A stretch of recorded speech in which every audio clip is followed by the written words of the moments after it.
parava e batia no carro, tentando pegar na perna do governador, pedindo socorro, clamando socorro. E naquele momento eu pegava o microfone e eu dizia para aquela mãe: ela veio bater no palanque certo, ela veio puxar a calça da perna certa,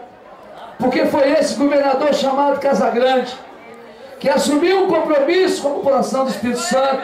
de ser o senador do povo e do social, de cuidar do Estado e de cuidar da gente nesse Estado, que criou um projeto chamado Rede Abraço.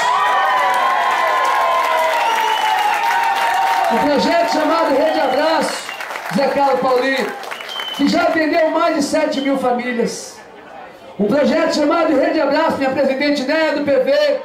que já encaminhou mais de 1000 jovens para as comunidades terapêuticas. Então, se Casagrande não tivesse feito nada nesse estado, se ele não tivesse feito mais de 400 quilômetros de caminhos do campo,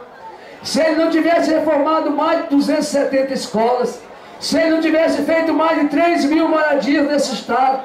se ele não tivesse pavimentado mais de 3.000 quilômetros de estrada nesse estado, se ele não tivesse levado telefonia rural para mais de 85 comunidades e distritos desse estado, levando internet 3G, se ele não tivesse melhorado os indicadores, organizado o estado e recebido o título de governador mais transparente desse país,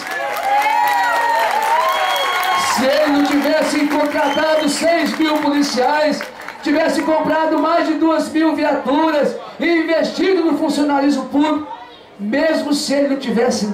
feito nada disso, só a sensibilidade que ele teve